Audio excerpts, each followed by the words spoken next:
चलिए दोस्तों, अब मूव करते हैं अपने नेक्स्ट क्वेश्चन की तरफ, विच इज क्वेश्चन नंबर 14। अब इंटरेस्टिंगली आपका इससे प्रीवियस क्वेश्चन और ये क्वेश्चन दोनों ही आपके एपिडर्मिस पे बेस्ड हैं, ठीक है। चलिए, जिस तरीके से हमने पहले एपिडर्मिस में उसका रोल समझा है, अब यहाँ पर एपिडर्मिस में कुछ चेंज आ चुका है और अब वो किसी और नाम से यहाँ पे जानी जाती है, ठीक है। तो एक बार हम अपने क्वेश्चन से गो थ्रू करते हैं। हाउ डज द कॉक act as the protective layer? तो यहाँ पर प्रोटेक्टिव लेयर में हम किसकी बात कर रहे हैं? कॉर्क की बात कर रहे हैं, या फिर आप कह सकते हो bark of a tree.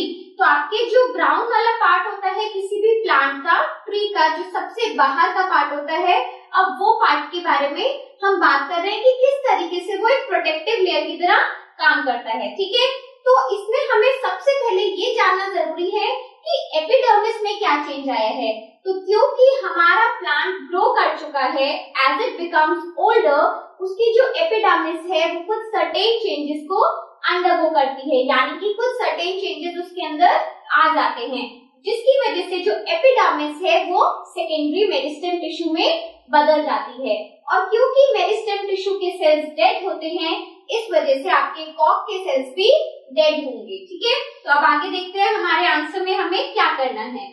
So cork cells are dead and compactly arranged without intercellular spaces। तो जिस तरीके से मैंने आपको पहले बताया, कॉक के सेल्स क्योंकि वो एक सेकेंडरी मेरिस्टेम टिश्यू का पार्ट है, इस वजह से वो सेल्स डेड रहते हैं और कोई भी डेड सेल जो होगा वो मैकेनिकल स्ट्रेंथ के लिए सफिशिएंट होता है, ठीक है। तो इसी वजह से आपको प्लांट्स में काफी जगह पे जो सेल्स मिलेंगे वो डेड सेल्स मिलेंगे।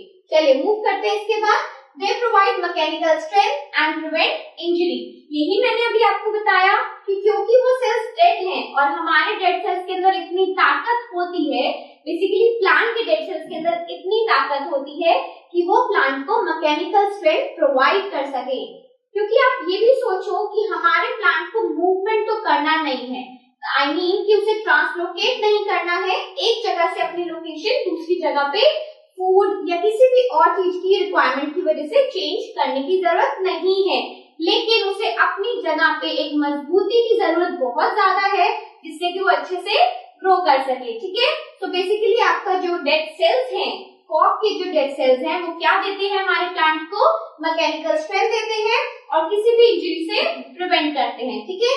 चलो, so they contain a chemical substance fibrin in their walls that makes them impervious to the gases and water।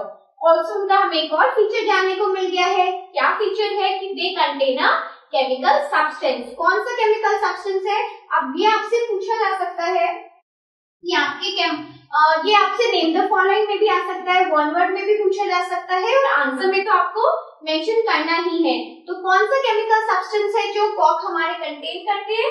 Fibrin contain करते हैं और इसका क्या फायदा है, क्या फंक्शन हमें मिलता है? वो इनके वॉल्स में पाया जाता है and it makes them impervious to the gases and water, यानी कि हमारी गैसेस और वाटर का जो लॉस है वो प्रिवेंट करता है कौन? ये केमिकल सब्सटेंस, ठीक है। अगर हमारे प्लांट के बीच में अंदर पानी या कुछ गैसेस हैं और वो हम चाहते हैं कि बाहर ना निकले, तो उसके लिए केमिकल सब्सटेंस रोल प्ले करता है, ठीक है। So this is all about the कॉक, कि किस तरीके से कॉक आपका प्रोटेक्टिव लेयर की तरह काम करता है, ठीक है। सो बने रहिए हमारे साथ। Will move on to the last question now. Up till then, bye.